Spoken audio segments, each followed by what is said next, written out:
Good afternoon, everyone. My name is Sarita Pandey, and I serve as Director of Public Affairs and Advocacy at Expats Forum USA. On behalf of Equitas and our co-sponsoring organizations, Indian for Human Rights, the Sikh Coalition, the Sikh American Legal Defense and Education Fund, SOLDAF, the Dalit Solidarity Forum, and the New York State Council of Churches, I welcome you to today's Congressional briefing, India's transnational repression, implications for U.S. national security. Before we begin, I would like to extend our sincere gratitude to Congresswoman Summer Lee for graciously making this room available for today's briefing. We are deeply appreciative of her support in helping make this important conversation possible. I would also like to thank the members of Congress and Congressional staff joining us today, along with our distinguished panelists, members of the diplomatic and policy community, journalists, scholars, students, civil society leaders, and everyone who has taken the time to be here this afternoon. Today's discussion concerns a threat that is no longer distant, theoretical, or confined within the borders of another country. Over the past several years, democratic governments have become increasingly aware of a troubling trend. Authoritarian governments are extending repression beyond their own borders. They're surveilling, intimidating, threatening, harassing, and in some cases, plotting violence against critics living abroad. When those activities occur here in the United States, they become far more than a foreign policy concern.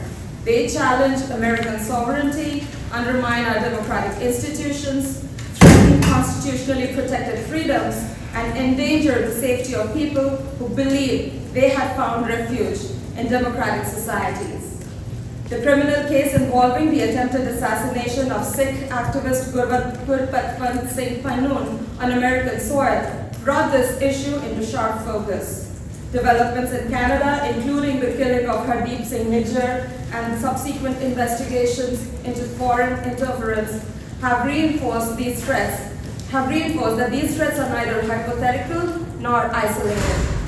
The United States must make clear that no foreign government, regardless of its economic importance, strategic relationship with Washington, or geopolitical influence, can intimidate, threaten, or target people living inside this country without consequences.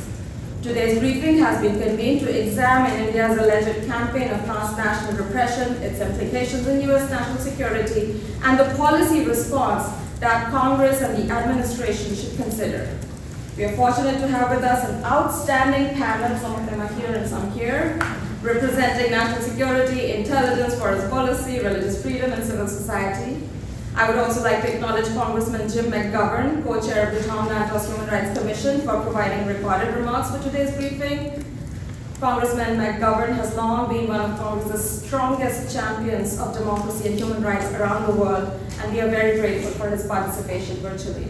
Thank you again for joining us. It is now my pleasure to introduce today's moderator, Riya Chakrabarti, Senior Policy Director at Hindus for Human Rights. Riya has become one of the country's leading voices examining democratic backsliding, religious nationalism, and transnational repression. She has testified before the Tom Lantos Human Rights Commission and has worked extensively with policymakers, researchers, and civil society organizations on these issues. Thank you, Riya, for being here. And now the floor is all yours. The briefing will begin. Well, first of all, thank you very much for that incredibly generous introduction, Sarita. As Sarita said, I'm Rachel Murphy with Indian Star Human Rights. Last November, we released a report on transnational repression where we looked at the breadth of tactics used by the Indian government to target almost every single part of the Indian diaspora. As criticism of the Indian government has spread across the world, the government of India's attempts to silence dissent have spilled beyond its borders. Human rights activists, journalists, and people from minority communities are in the crosshairs of the government that threatens people online and physically. In the most dramatic story, the one that most of you will probably have heard of, Hardeep Singh Nijjar in Canada was killed by an Indian government official or agents of the Indian government. And agents of the Indian government attempted to kill Gurpatwant Singh Pannoon in New York City. As we'll hear today, several Sikh community Members in Canada and the US have reported suspicious activity that could possibly be linked to the Indian government, including roadside shootings and mysterious bullet casings found around people's properties. However, every part of Indian American society is affected. Indian Muslims have faced legal challenges in India, and the social media accounts of the largest Indian American Muslim organization have been blocked in India. Kashmiris report that they have faced credible threats to their lives in Europe and the US, and several Kashmiri activists have received notifications from the Embassy of India that their passports have been revoked. Indian authorities in Kashmir have detained and harassed the family members of activists living abroad. Anti-caste activists face constant harassment by Hindu nationalist trolls and government-affiliated actors, including, allegedly, consulates. And even members of the majority community, like those of us that use for human rights, have been harassed by the government of India for criticizing the Modi government. In fact, a former cabinet minister in the BJP began an anti-Semitic conspiracy campaign against our executive director, Sunita Vishwanath, because she dared to speak out against Modi as a Hindu. So today you'll hear from a panel of experts who will explain what transnational repression is, how it affects the diaspora, why it is also a national security issue, and how ultimately the government of India's actions are harming its relations with the US and with the world. So to begin, we'll hear from two people who represent the two largest Sikh American organizations.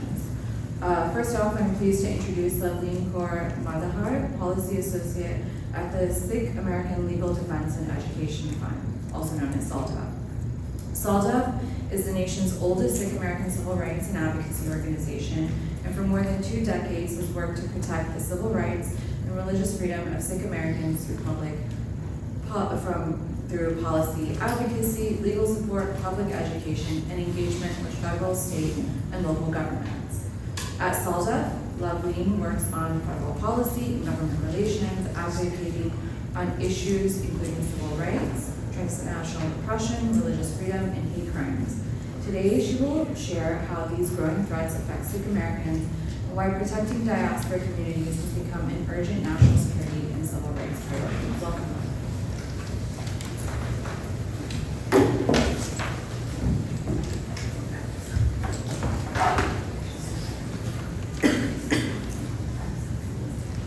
Good afternoon, everyone, and thank you for the opportunity to discuss transnational repression.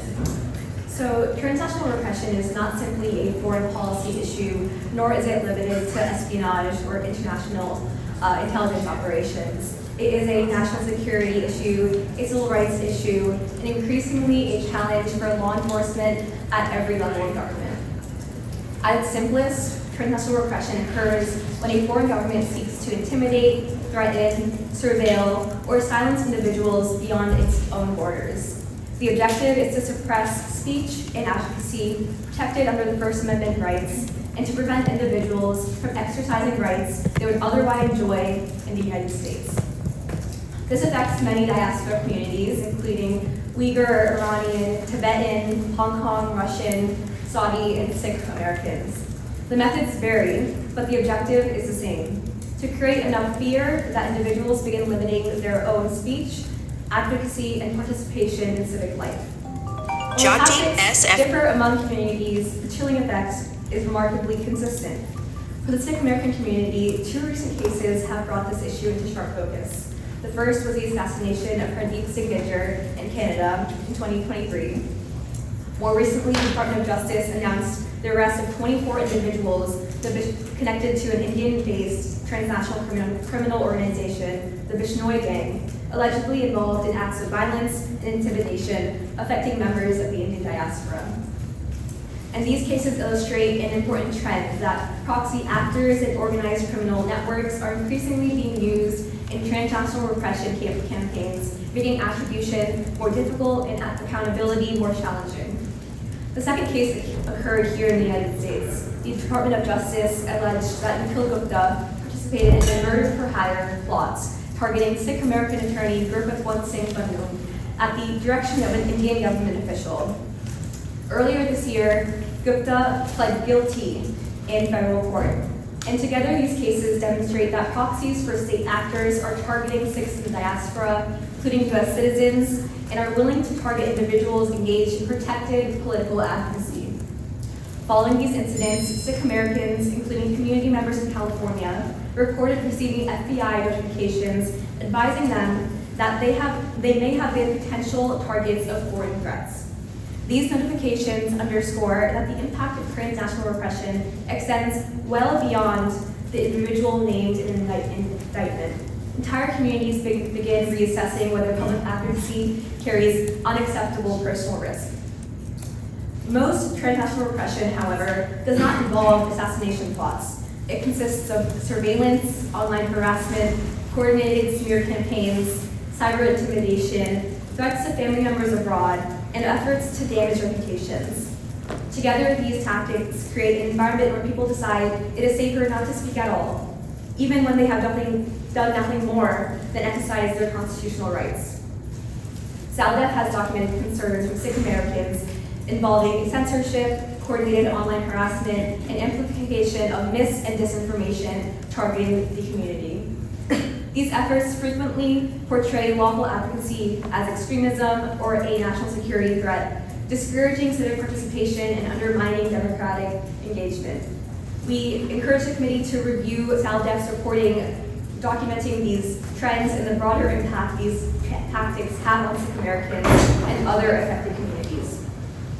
Over the past year, SALDEF contributed to the Department of Homeland Security's Faith-Based Security Advisory Council as it examined how transnational repression affects faith communities nationwide. I would like to highlight 3 recommendations from that report. First, the federal government should adopt a consistent government-wide definition of transnational repression. A common definition would improve investigations, data collection, victim assistance, and congressional oversight. Second, coordination between federal, state, and local law enforcement must improve so investigators can identify coordinated foreign campaigns earlier, recognize patterns across jurisdictions, and better support affected communities. Third, additional training is needed because local law enforcement officers are often the first point of contact for victims, but they may not recognize the indicators of transnational repression themselves or understand how seemingly isolated incidents can be connected to broader foreign government campaigns. And then one final point deserves emphasis. Governments engaged in transnational repression frequently justify their actions by characterizing political dissent as terrorism, separatism, or threats to national security. And while those claims deserve appropriate scrutiny, they cannot become a basis for permitting foreign governments to suppress lawful speech inside the United States. The questions before policymakers is straightforward.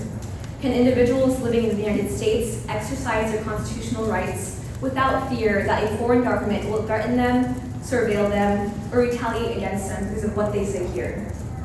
That principle should not depend on which community is affected. Protecting Americans and other lawfully present in this country from foreign intimidation is fundamental to protecting our constitutional freedoms and our national sovereignty. Thank you.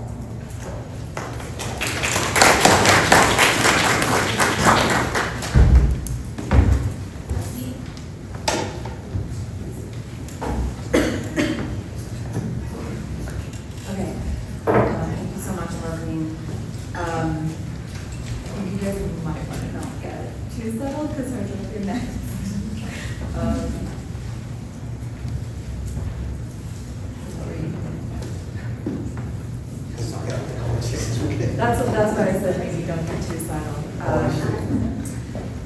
Yeah, you have to speak louder because we don't have microphones in this room. Oh no, those All the speakers will have to be a little bit louder. I was just doing some stage direction.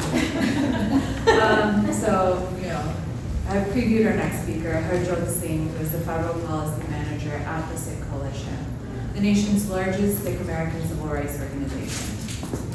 Since its founding in the aftermath of the 9/11 attacks, the Sikh Coalition has worked to defend the civil rights and religious freedoms of Sikh Americans through advocacy, litigation, education, and community engagement. At the Sikh Coalition, Harjot leads the organization's advocacy before Congress and the executive branch on issues including civil rights, transnational repression, religious freedom, and hate crimes. Before joining the SIG Coalition, he was a Human Rights Fellow at the Human Rights Center at the UC Berkeley School of Law, and also interned with the Senate Foreign Relations Committee. Please join me in welcoming Harjo.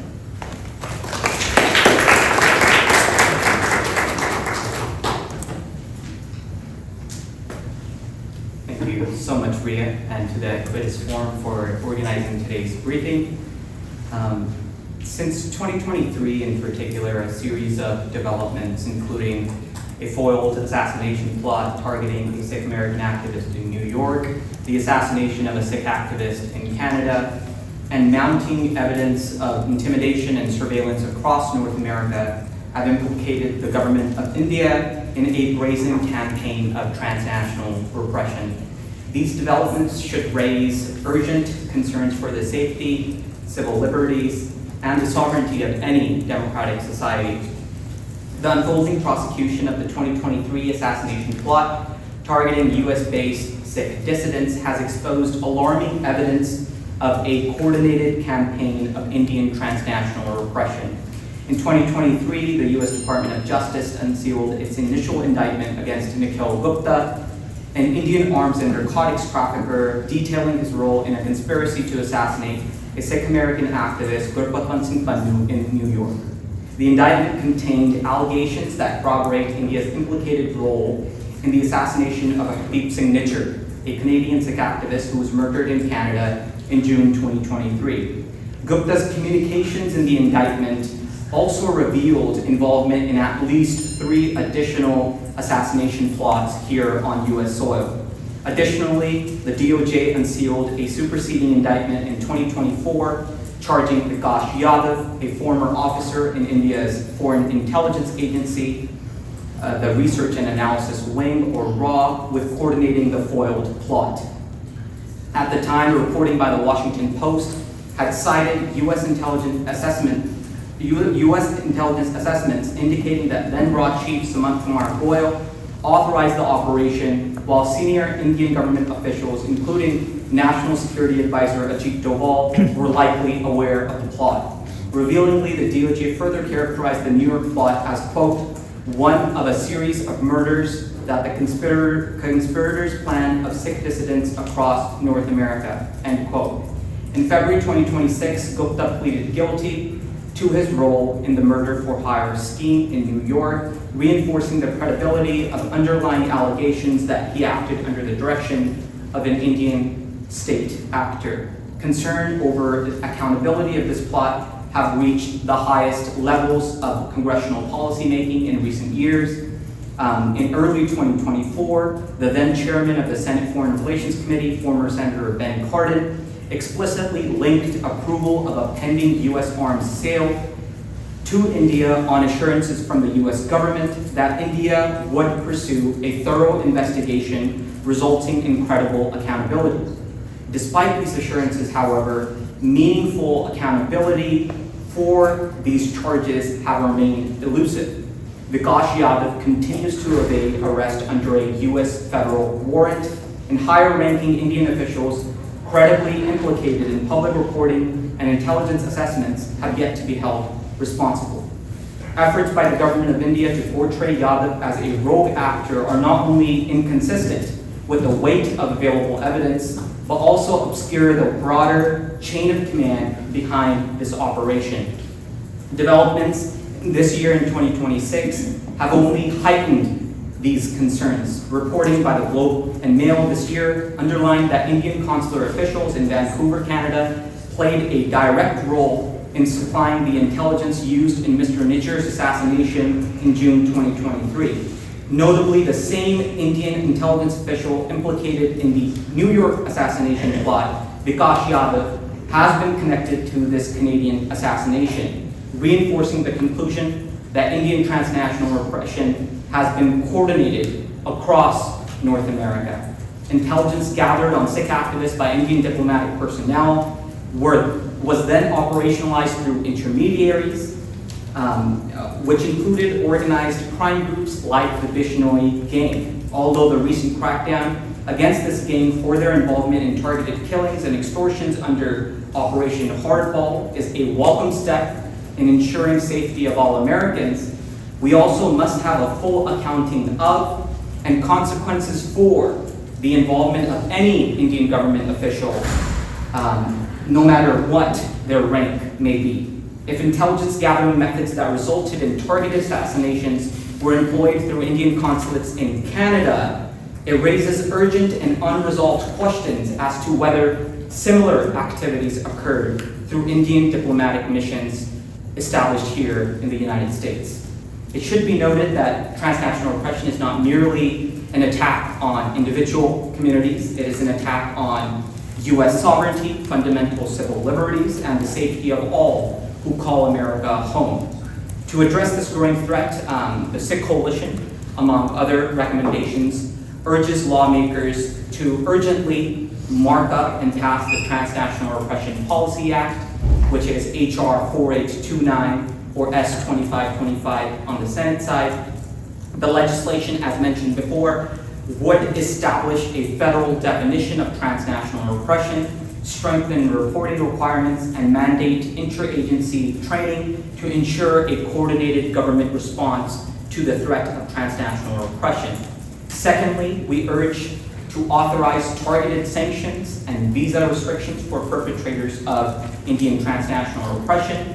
The Khashoggi ban under the Immigration and Nationality Act is the only policy that addresses transnational repression, but Congress should explicitly authorize targeted sanctions for transnational repression. Existing regimes, including the Global Magnitsky Act, provide a basis for denying visas to foreign officials implicated in human rights abuses. These policies should be applied to Indian officials credibly linked to Indian transnational repression, including the senior diplomats which were already expelled by Canada in October of 2024. And lastly, we must condition arms sales to India under Section 6 of the Arms Export Control Act. Section 6 prohibits arms sales to governments that engage in a consistent pattern of intimidation against Americans. We urge Congress to establish a clear reporting mechanism to determine whether a government seeking to purchase U.S. arms from the U.S. violates this section of the Arms Export Control Act. And with this, I present my greetings and once again thank Aquitas Forum and the co-sponsors, Teams for Human Rights, SALDEF, and all present here in the audience today. And again to the Aquitas Forum for organizing such an amazing panel. Dr. Schneck, former chair of the U.S. Commission on International Religious Freedom, Mr. Stanton, a known expert on transnational repression. To get together these experts is no easy feat. So once again, thank you. Thank you very much.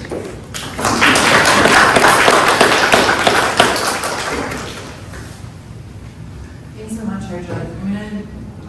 I know we'll talk about these specific policy recommendations later as well, but just want to again re-emphasize that the Transnational Repression Policy Act would be really transformative, not just for our community, but for many, many communities that experience transnational repression. So if there's one thing that all of you who are congressional staffers can do is go to your bosses, tell them to sponsor this bill, and also push it for markup to the House Foreign Affairs Committee and the Senate Foreign Relations Committee. So now that we're talking about Congress, as you can see, we have recorded remarks from Congressman McGovern. As Sergio emphasized, Congress has a critical role to play. Everyone in the United States has the fundamental right to express themselves, and members of Congress, as the representatives of the people who live in their districts, have the responsibility to make sure that the U.S. upholds that obligation to America. One of those members of Congress who has spoken out about this issue is Jim McGovern. He's the co-chair of the Tom Lantos Human Rights Commission, and for decades has been one of Congress's loudest advocates for human rights, whether talking about political prisoners, persecuted minorities, journalists, and civil society organizations around the world. He's also demonstrated leadership in bringing attention to human rights concerns in South Asia, and As co-chair, he has held several hearings on transnational repression and included South Asian voices in those hearings. Although he cannot join us in person today, Congressman McGovern very generously agreed to provide recorded remarks for this briefing. So Sarita or whoever is in charge of that, please play those.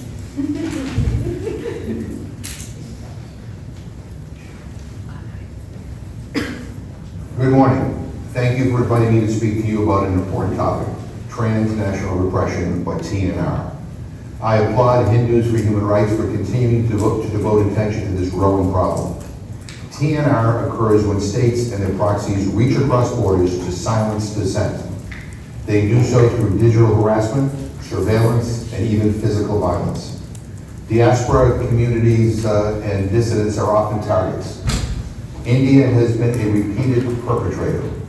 An Indian national recently pled guilty to plotting the assassination of a U.S. citizen on U.S. soil. He had the backing of elements of the Indian government. It is a good sign that the FBI and the U.S. Attorney's Office in New York explicitly identified this plot as an incident of transnational repression. But more must be done to ensure that no person in this country lives in fear of a foreign government's threats. In India's case, that should include targeted sanctions on individuals responsible for acts of TNR. And Secretary Rubio should review whether India is eligible for arms sales, given the prohibition in the Arms Export Control Act on selling weapons to countries with a pattern of intimidating and harassing individuals on U.S. soil. I look forward to your recommendations on what other steps might be taken. We also need a universal policy framework to combat TNR no matter who the perpetrator is. That is why I have joined Representative Chris Smith, my co-chair of the Tom Lantos Human Rights Commission, and Senators Jeff Merkley and Dan Sullivan to introduce the Transnational Repression Policy Act. The bill would define TNR for our government and provide tools to strengthen interagency coordination. It has been sitting idle in the House Foreign Affairs Committee since May of 2023. I don't know why the committee has not taken up this important bill. I've been asking them. I know you have too. And I appreciate that Hindus for Human Rights joined civil society's call for the Transnational Repression Policy Act to be marked up. Together, we will keep pushing until that bill becomes law. We must also be vigilant for actions taken by the U.S. government that undermine its credibility to combat transnational repression. Beto Corral, a Colombian asylum seeker living in Arizona, was arrested by the Department of Homeland Security on the request of Colombia's president-elect. It is extremely troubling that American officials and Colombian political actors coordinated to deprive Beto of his freedom because of his speech. Our government cannot credibly fight TNR in some cases while aiding and abetting it in other cases. Transnational repression is a human rights violation that crosses borders. We need to redouble our efforts to support victims of these abusive practices wherever they occur. And I look forward to continuing to do that together. Thank you very much.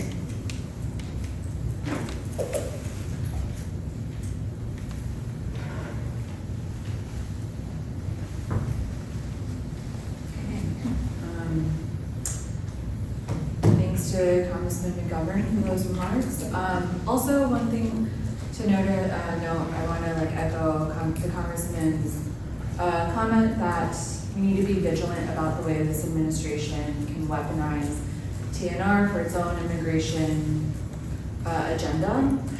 Particularly, again, I mentioned at the beginning that Kashmiri activists have received notices in a few instances that their passports have been either suspended or revoked, and how that creates a precarious immigration situation for those individuals. Just something to keep in mind if you have constituents who come up to you, especially from the Kashmiri community. This is something in the back of the minds of people with Indian passports. So now we're gonna go really into one of the places where transnational repression has been a big issue. We've heard the state mentioned quite a few times, New York. And we have Gary Van Keenan, who's the president of the executive committee of the New York State Council of Churches, here with us.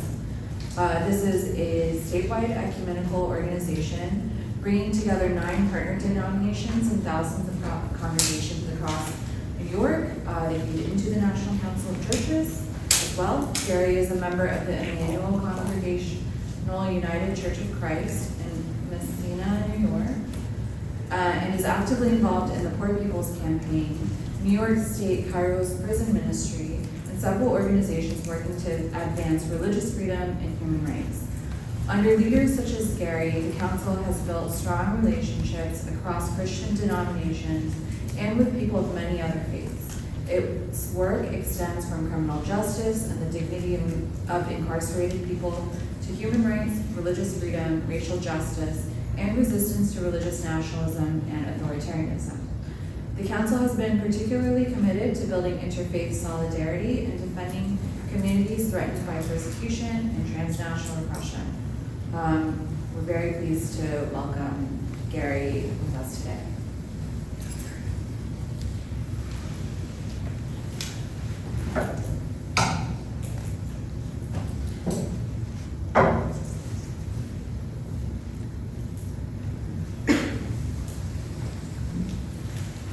It may not surprise you that my family tells me that I shouldn't be traveling by myself. I am the president of the New York State Council of Churches. We represent over 7,500 congregations in New York State. And we are interested and have been activists in the very topics that you are discussing. The information that you give me will be distributed to all of our churches, all of our denominational leaders and judicatories. We look to bring these issues from a very defined group into Main Street America. That's where change comes from.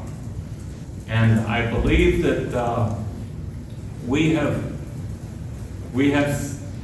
had people who are afraid to come to this meeting. I asked 2 Hindu people if they would come to this meeting because our executive director was unable at the last minute to attend. They're afraid that their families, their extended families in India would somehow be harassed. And that is a form of transnational repression. We support the legislation for the definition of policy, and I will tell you that we sent a delegation to India to speak and interact on some of these issues a number of years ago. Our delegation of, I think, 9 people was detained and deported. We didn't get into the country.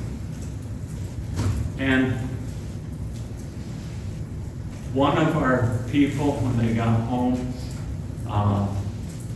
interacted with the government official, an Indian government official, who recited his schedule to him, the schedule of our staff member, which intimidated our staff member because he felt that he was being investigated.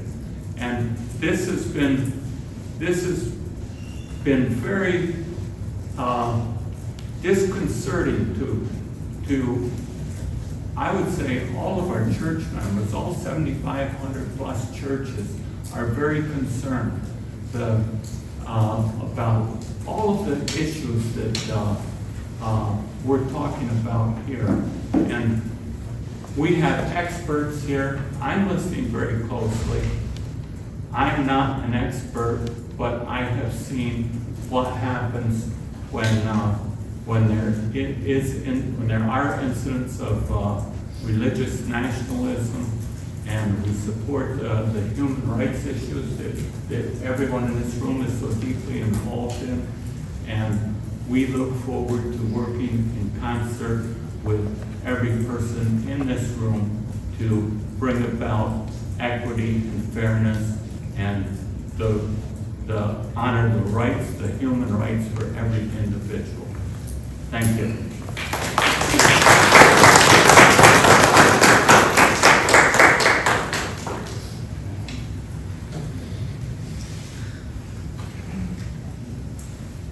Thank you, Gary. It's a good reminder that although we talk a lot about the diaspora, people who aren't part of the diaspora but do care about what's happening in India are also affected by threats by the government of India. And so now from upstate New York to Canada, we know that these threats cross borders.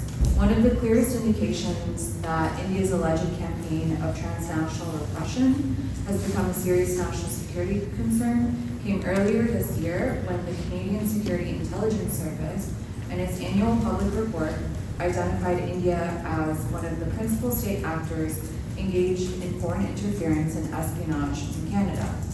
The report also described how Indian officials and proxy agents have allegedly used clandestine, deceptive, and threatening methods to influence Canadian institutions and intimidate members of diaspora community. Our next speaker comes straight from Ottawa to share what's happening in Canada today. Dan Stanton has spent more than 3 decades with the Canadian Security Intelligence Service, or CSIS, serving in senior operational and executive roles. His work spans counterintelligence, counterterrorism, human intelligence, counterproliferation, and foreign interference, including operations in Canada and abroad.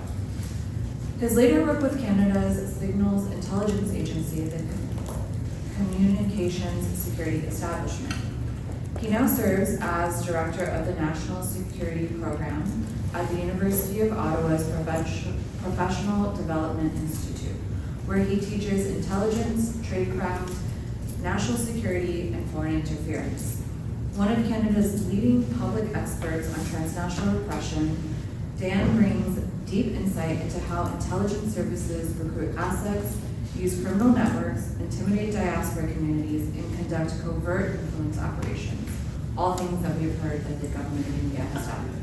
Today, he will discuss India's alleged transnational repression campaign from an intelligence and national security perspective and the lessons that the U.S. can draw from Canada's experiences. Welcome, Dan. Thank you, everyone. You can see I've mastered the get up from the table technique. During my 32 years of service with CSIS, I observed the operational strategy and tradecraft of hostile intelligence services, some of which have moved now from intelligence collection. They intimidate and coerce diaspora communities, threaten family members at home, recruit criminal proxies, and facilitate lethal violence against individuals living in democratic countries. The 2008 Mumbai terrorist attacks by Lashkar-e-Toiba marked a significant turning point in India's approach to national security. Concluding that extradition and international legal processes were inadequate, I think it was an extradition issue involving the United States, India increasingly embraced the direct neutralization of individuals that it regarded were terrorist threats outside its borders. Under Prime Minister Modi, public reporting and official allegations have increasingly linked India's research and analysis wing to that approach.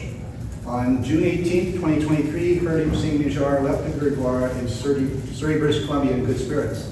It was Father's Day. There was a meal waiting for him, pizza at home.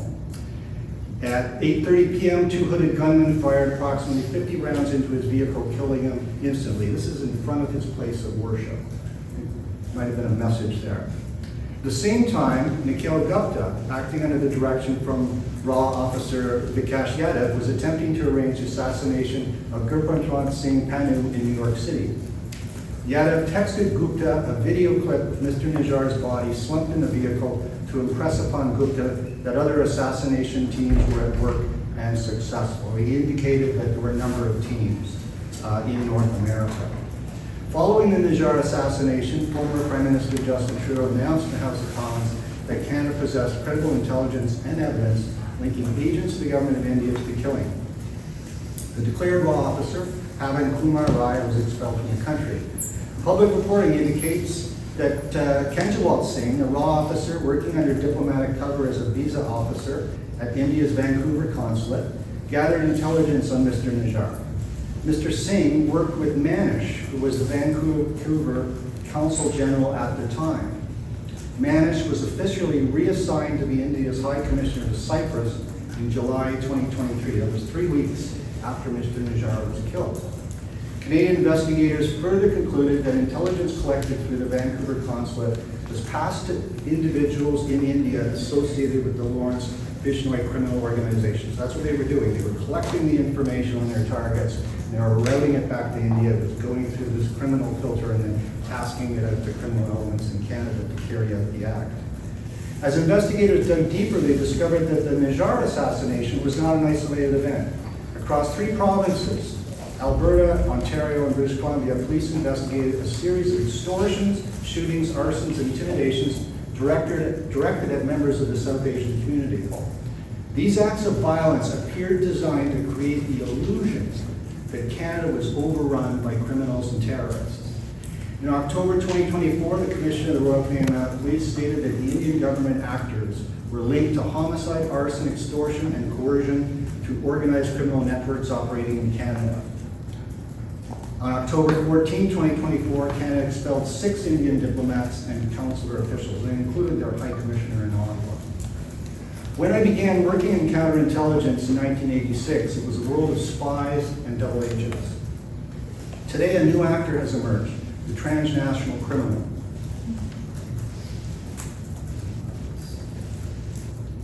Witting or unwitting as an instrument of state power. Increasingly, hostile states are outsourcing surveillance, coercion, intimidation, and even lethal violence to criminal organizations while maintaining plausible deniability. Our institutions, however, are still organized for a world in which espionage and organized crime are separate disciplines. Today, they're increasingly intertwined, requiring intelligence and law enforcement agencies to operate across legal authorities and institutional mandates that were never designed for this kind of hybrid threat. This is complicated business. From Canada's experience, I would leave you with 2 observations. Transnational repression must be recognized early as a pattern, not as a series of isolated incidents. Surveillance, intimidation, and coercion are often the first stages of a structured escalation cycle.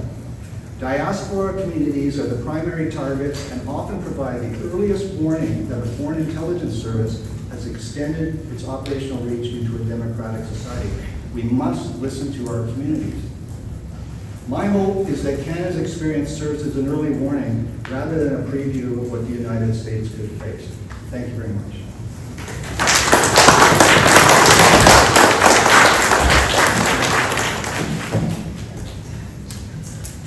Thank you so much, Dan. I think, as you showed, there's, yes, the civil rights side of it, the law enforcement side of it, but also how these webs of criminal networks and intelligence officers help create this new threat that we don't understand, and it's a really important national security threat.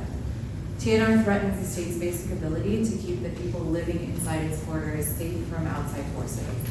This kind of threat, of course, strains the relationships between the country that is committing these acts of repression and the places they are targeting. In the case of the US and India's acts of TNR strike at the heart of the US-India relationship by undermining US national security and harming the people-to-people ties that underpin this relationship. To speak more about how transnational repression affects US foreign policy and national security, I'm pleased to introduce Alison McManus. Alison is the Managing Director for National Security and International Policy at the Center for American Progress. Alison has worked for more than a decade at the intersection of human rights and foreign policy, including with victims of transnational repression, policymakers, legislators, and law enforcement. And I should just say that Cap and Alison have been like some of the most enthusiastic advocates to make sure that people understand this problem, not just for the Indian community, but for many diasporas. So today she will address a critical point. Transnational repression is carried out not only by US adversaries, but also by close partners. And she'll discuss what India's actions reveal about democratic backsliding, why these cases should be understood as systematic and state-sponsored rather than isolated, and why every act of transnational repression is also an attack on US sovereignty. She will outline what Congress can do to establish clear red lines, strengthen oversight and accountability, and ensure a zero-tolerance policy toward foreign governments that target individuals on American soil, even if those governments are supposed partners of the U.S. So with that, welcome, Alice.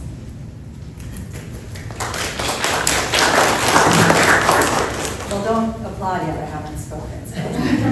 Thank you so much, Rhea, and thank you, Sarita. Thanks to our other excellent panelists. And of course, thanks to all of you for being here today.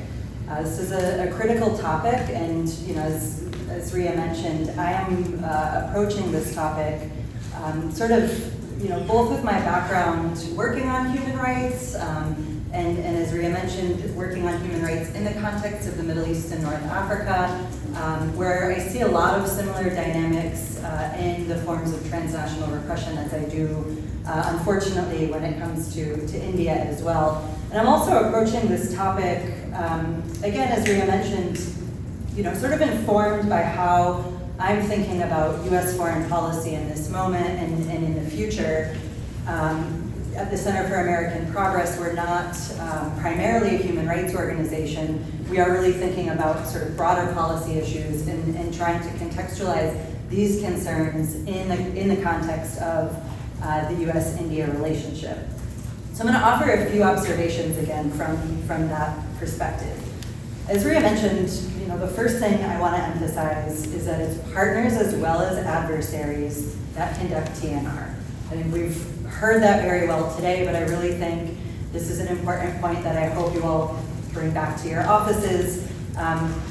We know that China and Russia also, carry out acts of transnational repression, but it's also countries like India, like Egypt, like Saudi Arabia that do as well.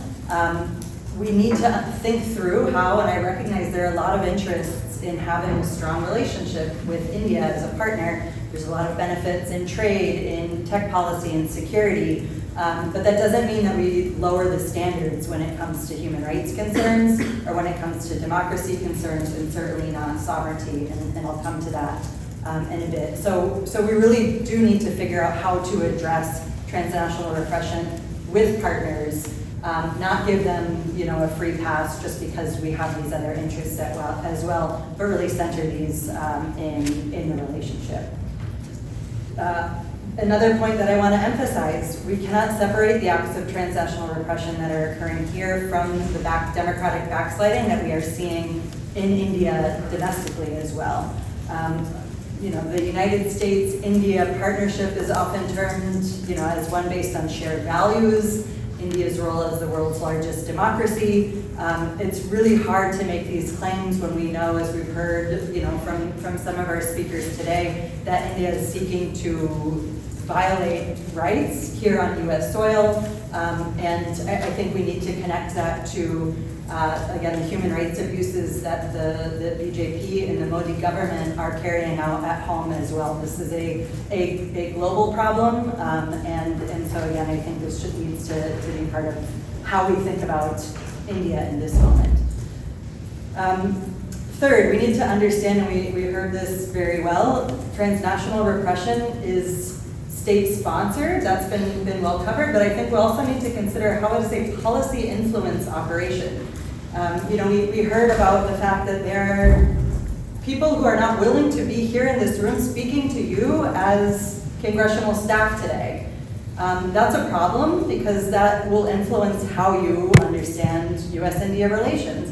And of course, the Indian government knows that. So it's not just that it's targeting people here, it is targeting those people who, in particular, may be able to provide this more robust, holistic picture of concerns around human rights and democracy in India. So we should be very clear-eyed about, and that's why I really appreciate that you all are here today. Be really clear-eyed about getting, a full picture of the current state of democracy and rights in India as well.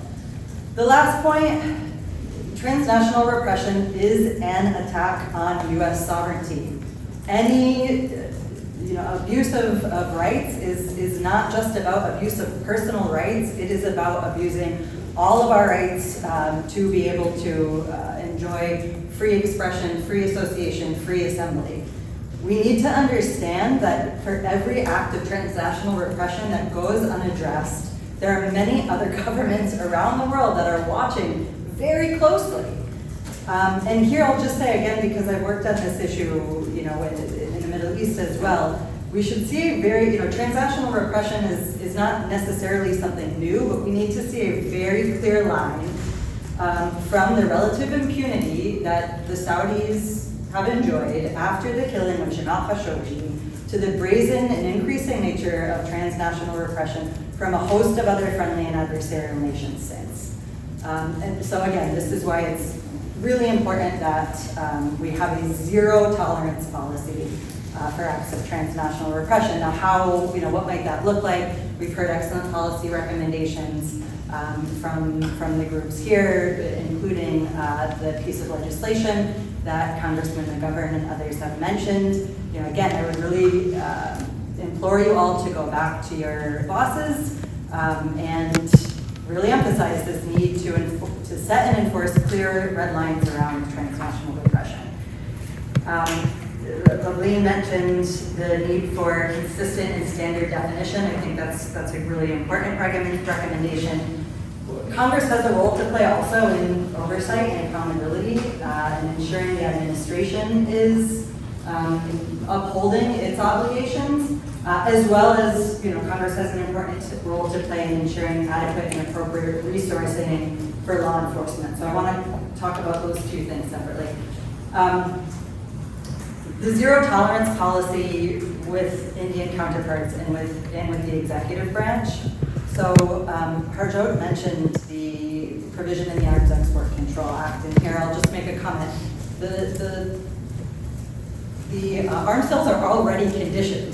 This is not, we don't need new legislation. This is already in the legislation. We just need to make sure that it's being enforced. And so I want to just read that from this piece of legislation. No export licenses may be issued with respect to any country determined by the president to be engaged in consistent pattern of acts of intimidation or harassment directed against individuals in the United States. So just a minor point here, it's not Americans, it's Americans and any individual who is in the United States. So we really need to hear from the executive branch, we need to hear from the president how they are making a determination. I mean, we've heard plenty of examples here. This is a consistent pattern. And so I think for Congress, you know, need to demand that the president and that the administration are clarifying what this determination is. And again, that can be done in the law. So strengthening reporting requirements, you know, is something that I would say is very important. So standard definition, strengthen reporting requirements with respect to the Arms Export Control Act. And then the final piece that's also in the legislation that was mentioned is making sure there's adequate resourcing for law enforcement to ensure that transnational repression is a priority, to ensure the DOJ has the tools to work with local law enforcement, to recognize patterns, to do education. A big caveat here, you know, that I think we all collectively need to think through is how vulnerable the amount of mistrust that already often exists between vulnerable communities and law enforcement, and how that mistrust is going to be deepening and is deepening because of the immigration enforcement agenda. And we have seen how Indian nationals have been deported and targeted, and so that is just something that I think we need to be very aware of, you know, in how we are placing a burden on communities. Yes, we need to listen to them, but need to also recognize what some of the hurdles may be for communities to come forward and report on acts of transnational repression as well. So to figure out how they could do that without fear. So just in sum, we need zero tolerance policy for transnational repression. It is unacceptable for any nation, including our partners, and I would say even particularly nations that enjoy robust partnerships with the United States, to violate American sovereignty rights, democratic norms. I thank you all for being here, and I hope that we've given you some actionable items that you can take back to your bosses to help address this concerning issue.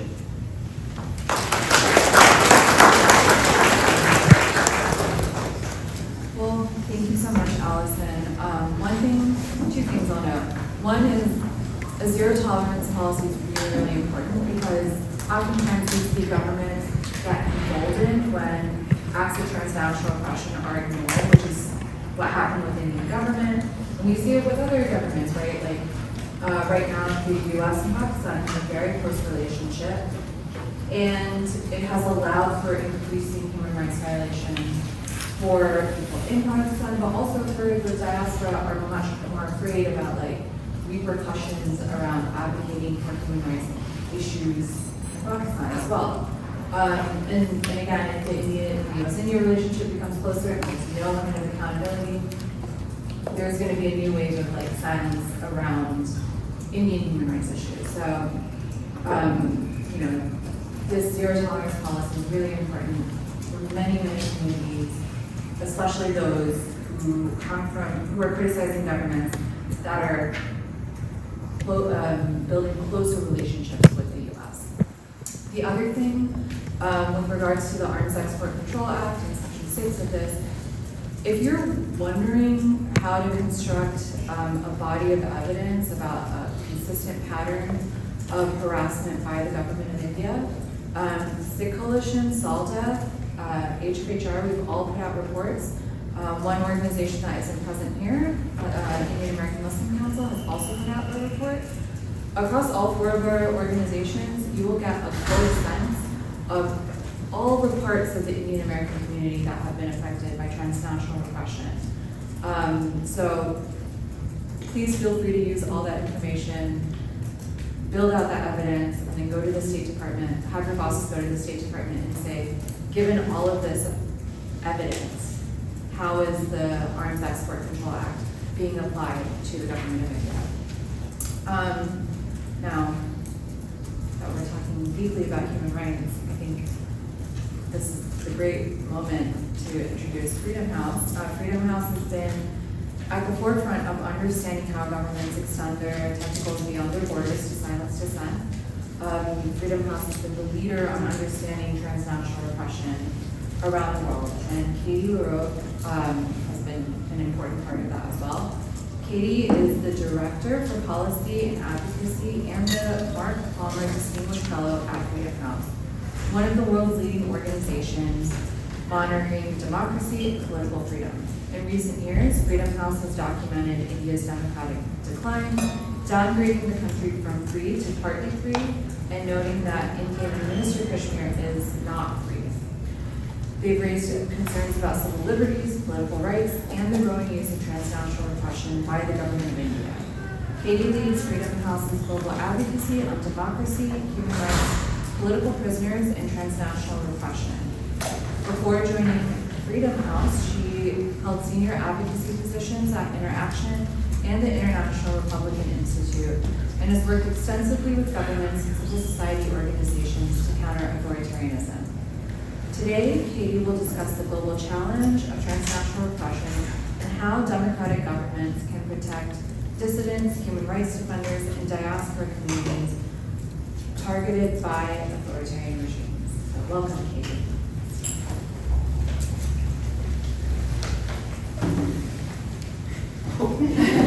Oh, sorry. Hi, everyone. It's really a pleasure to be here. Thank you, Ria, for the kind introduction. It's incredible, actually, to see a full house to talk about what can come across as a bit of a wonky issue, but it's incredibly relevant to almost every single office in this room, given the diversity of constituencies that live in your district and the different diaspora communities that your member represents. So as much as I lift up and am in solidarity to raise awareness about Indian transnational repression, more than a quarter of the countries around the world commit and perpetrate transnational repression. So this is a huge global issue.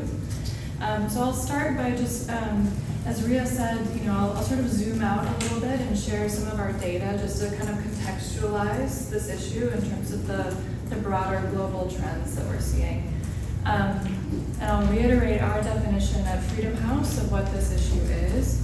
So transnational repression is both physical and digital tactics used by governments, again, to reach across their borders to silence exiled dissidents and members of a diaspora community. So this is authoritarian overreach outside of their borders to manipulate what's happening on the ground all over the world, including in democracies like the US. It is actually a very old phenomenon, and some of you may know some of these historic examples, like the 1940 assassination of Leon Trotsky in Mexico. This was transnational repression. In 2018, we've mentioned the brutal, absolutely brutal murder of Jamal Khashoggi in Turkey by Saudi agents. That's also a very famous case of TNR. I do think, unfortunately, it is an issue that, if not increasing, it's being more reported on. So it's difficult to say in the data if it's actually going up, but it's certainly getting more attention and more awareness, and people are calling it out as it happens to them. So we've talked about a lot of different tactics. This is a bit of a transnational repression 101 for those of you that are newer to this subject. So there are the physical direct attacks of transnational repression. These are, they get a lot of public attention. These are assassinations, assaults, that kind of thing. They're brutal. But there's also more subtle forms of transnational repression, and we've mentioned some of these today. For example, governments can use Interpol notices to try to detain critics abroad and request extradition to try to return them. We've also mentioned coercion by proxy, which is a growing issue, I would say, where the government is essentially threatening family and friends of someone who's overseas to try to get the person overseas to be silent. So they're imprisoning or threatening loved ones at home as a way of getting at people overseas. I will say too, although it's much harder to measure, digital transnational repression is skyrocketing right now. And we do feel at Freedom House that AI is likely going to accelerate it and make it easier. It's harder to track, right? Digital transnational repression includes lots of things that are harder to measure, like disinformation campaigns, harassment, doxing on social media. It also includes more malicious cyber attacks like spyware threats. So that's a growing area that needs further research and analysis. And actually, that's an area for Congress to put some resources behind. So just to share some of our data, so Freedom House, we're known for a database that we maintain of physical incidents of transnational repression. This database actually goes back to 2014, and we have logged physical, publicly reported incidents all over the world where we see transnational repression taking place. As of January of this year, so we have documented 1,375 incidents of physical transnational repression in that 11-year period between 2014 and 2015. I will say, as a disclaimer, that number is actually probably much higher. This is what I was saying before about how the more attention this gets, the more public reporting there is, the more we're able to document and catch these cases as they happen. But we have documented around 1,400 cases. As I said before, a quarter of the world's governments engage in TNR. So we note 54 perpetrator governments. And as has been said by other speakers, this also includes US allies, right, like Saudi Arabia or India. We've also, unfortunately, seen TNR committed in more than 100 countries around the world. So it's not just the US that has this problem. Europe has it, all kinds of countries. So with regard to the worst of the worst, in terms of who is perpetrating the TNR the most, the top three are China, Turkey, and Russia. But India is certainly up there. So since 2014, we have documented 15 recorded physical incidents of transnational repression.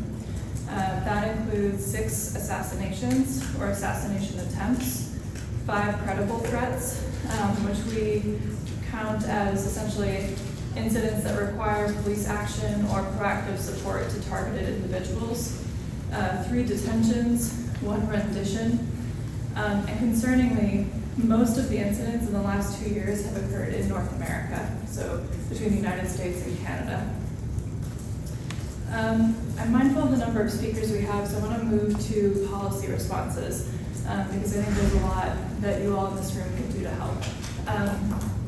We're actually seeing a lot of really good momentum on this issue from the part of democratic governments. There's certainly a lot that remains needed to be done, but we've got some momentum. It's a good opportunity to get involved. So, and I do also want to stress, I think it's good to think about TNR, certainly in the context of, an impacted community, but the policy solutions will help all communities. So a lot of what we stand behind are bills that address TNR in general.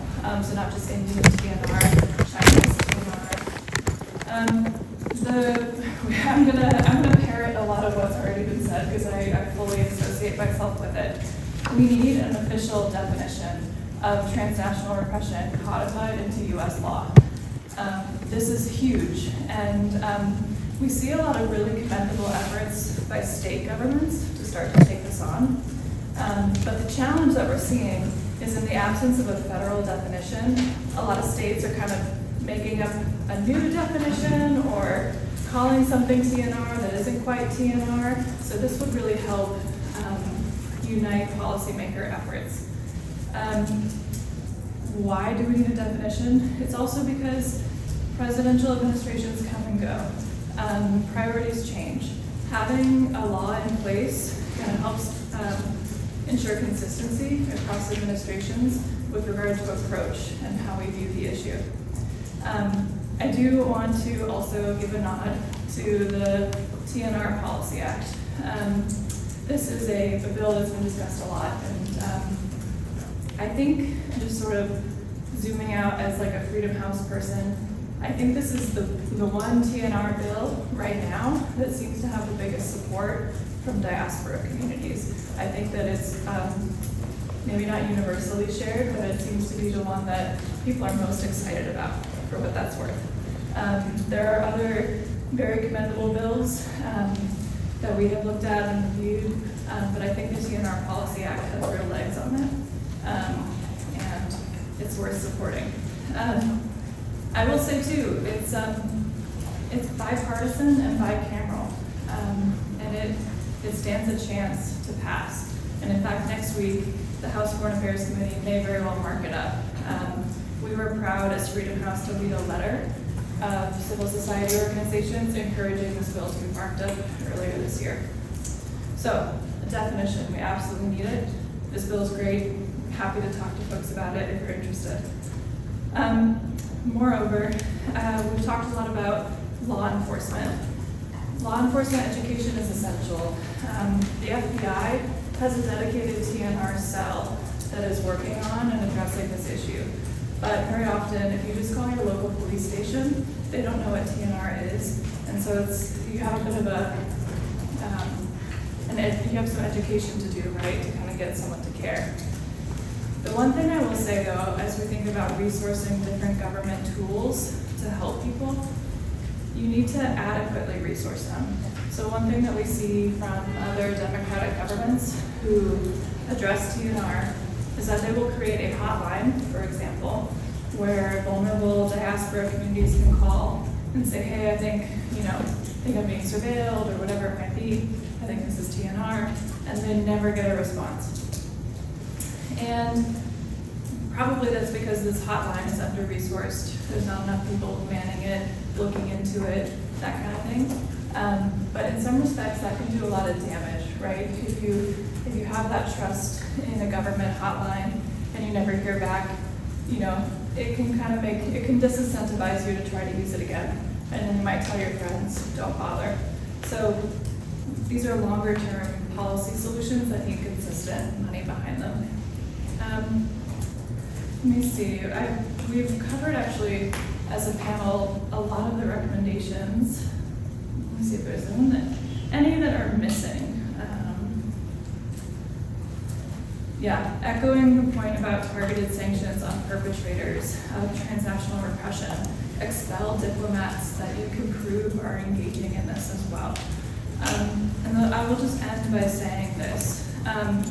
One constituency that we're not talking about a lot, but is actually integral to all of this, is civil society. Particularly when you have a situation where perhaps law enforcement or government agencies have less trust in a community. The faith community, civil society is absolutely essential. To kind of be a trusted intermediary to help educate their community about what TNR is, what resources are there, and to kind of be a bridge for some of that. So we encourage civil society to continue to document incidents, analyze perpetrator states' tactics, and continue to engage in programming for victims of TNR together with governments. And so with that, I just want to thank you all. We at Freedom House would be delighted to have follow-up conversations with any of your offices if you're interested. This is a big issue. Thank you.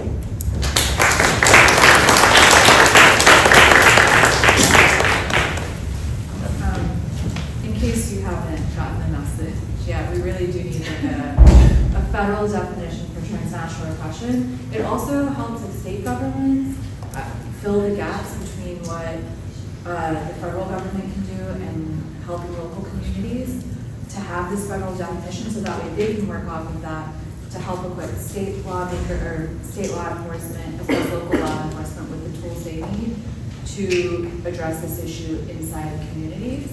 And if the U.S. passes a federal definition, it'll help create a template for similar definitions in other governments, especially as countries coordinate transnational repression responses. We see already, right? These threats span the U.S. and Canada. We haven't talked about how Australians are facing threats or people in the U.K. are facing threats. So the U.S. has been a big leader on this issue for years, and having a federal definition here means that all our allies will also be thinking about this issue in the ways that we need them to, and there's a consistent response across the world to transnational repression. So, we've talked about as well that transnational repression by the government of India is tied to its democratic backsliding. This is the case for many countries where authoritarian governments use tools to try to silence any criticism, even outside their borders. And because India's authoritarianism overlaps with its Indian nationalism, transnational repression has become a religious freedom issue. The government of India murdered a Nijjar in the parking lot of a Gurudwara, marking state houses of worship as legitimate targets for their repressive campaign. It is no coincidence that people of Islamic and Sikh faiths are the government of India's primary targets.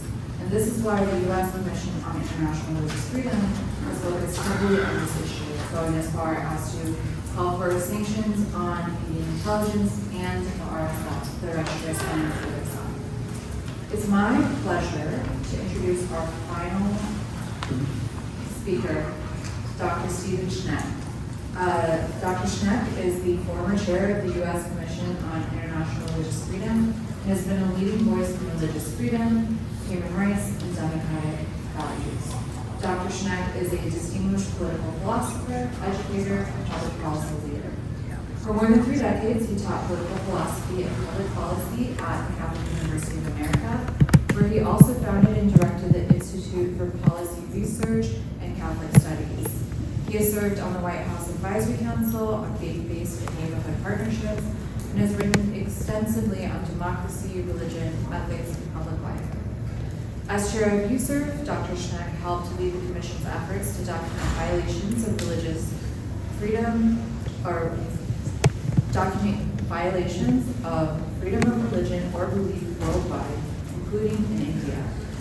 In 2025 and 2026, as I mentioned, USERV recommended that the Secretary of State impose sanctions on India's External Intelligence Agency, the Research and Analysis Wing, for his alleged role in the attempted assassination of Sikh activist Gurpatwant Singh Pannu. USCIRF also recommended that the U.S. government sanction the RSS for its role in the persecution of minorities in India. And I'll just say as well that like the indicting documents that informed these decisions by USCIRF, as well as like other opinions that the U.S. government has made around transnational repression, imply, even though they don't explicitly state, that these thoughts go all the way to the top and truly in the cabinet of the government of India.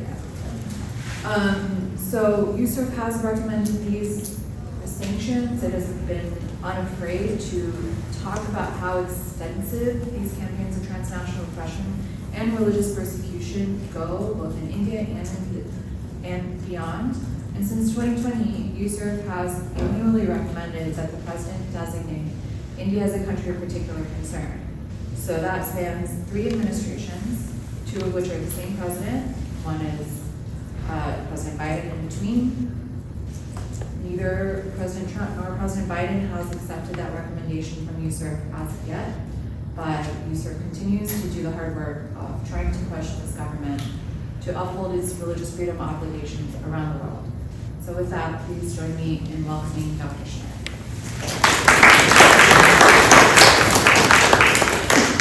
As he approaches, I have 2 announcements to make for us. One is at the conclusion, we'd like to get a photograph with all the panelists so you can't run off. The rest of you can't also. We have food in the back to enjoy if you have some chicken biryani before you depart, so don't go home hungry.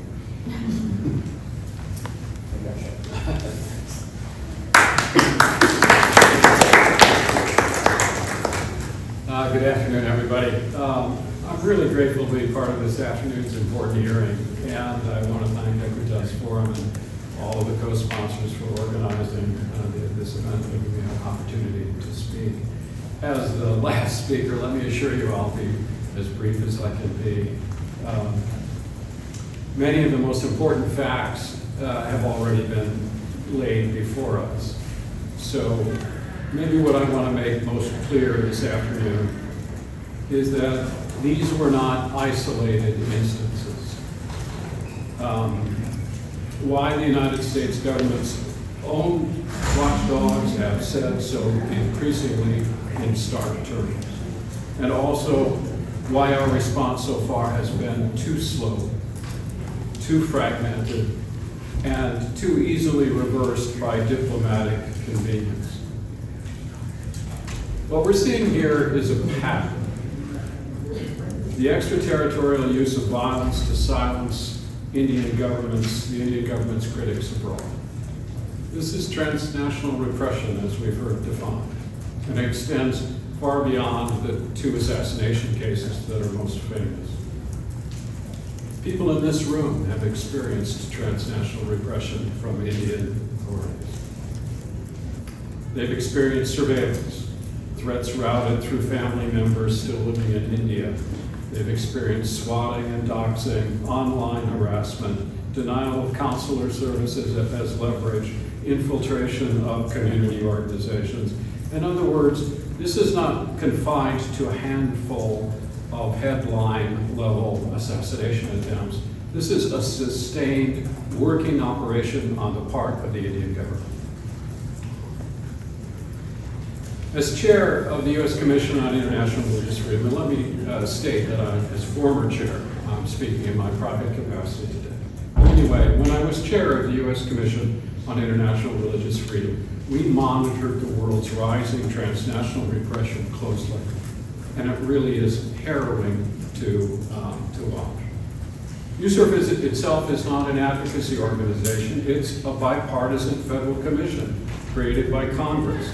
In other words, USCIRF is an agency of the U.S. government. And in our 2026 annual report, we did something we do not do lightly. We recommended that India be designated as a country of particular concern for its abridgment of religious freedom. That is the worst possible category that we can place any country into. We recommended that India be designated a country of particular concern, and we called for targeted sanctions asset freezes and entry bans on specific entities, mentioning both the Research and Analysis Wing and RSS. But so far, the United States government has been reactive and inconsistent. And so frankly, have the United States' closest partner, so frankly has Canada. And, not surprisingly, so has been the international community's response. Our governments in the international community need to wake up to these threats from India. What would that mean? For the United States, I think that means 3 concrete steps. First, and I bring this to the attention of the congressional staffers in the room who've already been alerted to it many times, Congress should pass the Transnational Repression Reporting Act, so tracking these instances isn't left to the discretion of whatever administration is managing trade relations this month, but instead becomes a standing annual statutory obligation on the administration. Second, the Trump administration should act on USER's 2026 recommendation rather than let them sit in some report. That means bringing the proposed targeted sanction to the Research and Analysis Wing and RSS-linked organizations to the interagency table and giving the CPC designation a real review instead of quietly shelving as administration after administration have done in recent years. Third, the Department of Justice should proceed quickly with its prosecutions of cases like that against Yadav and Gupta. We need durable protection from diplomatic pressure on these cases.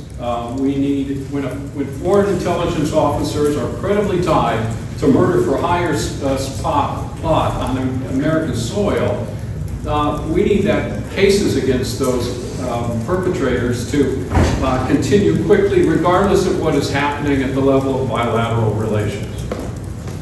For our partner countries, for Canada, the United Kingdom, Australia, all of which have large Indian diaspora communities, the lesson from this year is consistency. Canada's own RCMP found credible evidence of India's state involvement in the Niger killing in 2024. That finding cannot be quietly walked back today by a government official telling reporters that, quote, India is no longer a threat 2 days before a prime ministerial visit, especially when it comes 2 days after local police issued a formal threat warning a Sikh activist and his family about a potential attack. Allied governments need a floor. Once law enforcement has made a finding, diplomatic convenience ought not get in the way to override it. And these countries should be sharing intelligence and coordinating designations with each other, with Washington, the way Operation Hardball did. Because a criminal network that spans California, Punjab, British Columbia, cannot be prosecuted on a country-by-country basis. And for the larger international community, we need institutions, not just statements. The UN special rapporteurs have already flagged what they call systematic attacks on religious minorities within the Indian diaspora. They need a standing mechanism, not just periodic communications, to document transnational repression cases as they happen, the way the UN tracks other patterns of state violence.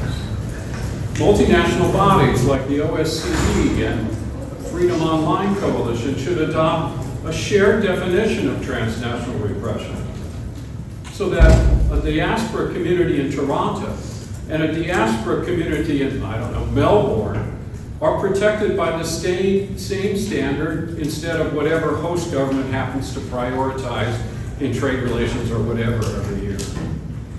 And there is real value in an allied sanctions framework. Coordinated visa bans and asset freezes across US, Canada, and the UK, and the EU, because unilateral sanctions are easy target for a route around. Coordinated ones are not. The pattern of Indian transnational repression around the world is clear and it's chilly. We are regularly harassed online by people associated with the RSS and the research and analysis wing. I mean, we've experienced this too. It really is chilly.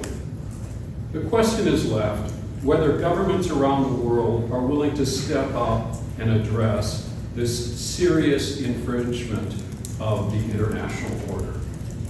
Our job in this room is to do what we can to awaken our governments to actually act. Thank you all very much.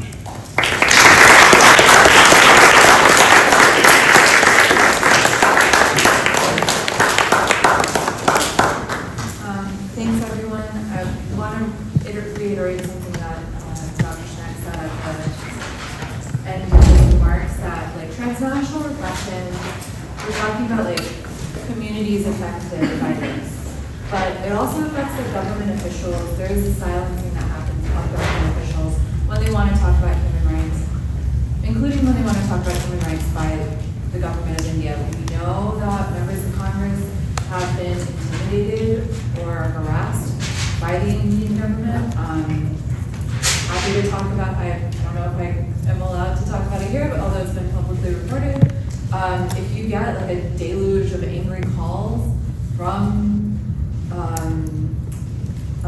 what seems like constituents after you talk about human rights in India, oftentimes that is a coordinated attack. And we've heard even at the UN that missions often get intimidation from the Indian mission when they bring up human rights at the UN Human Rights Council. So we're talking about this, and it affects people across many constituencies, and it's not a coincidence that oftentimes you don't hear from governments talking about human rights in India because they are also being intimidated, and it is staffers for the ones who are bearing the brunt of that intimidation. And so we know how hard it is, but it is important for all of us to band together and like name what is happening as well. So with all of that, thank you to everyone being here. Thank you to our speakers. There's food in the back, but before I break for food, again, thank you to our speakers. Thank you to Congresswoman Summer Lee for sponsoring today's briefing, and to our team for helping us book this room.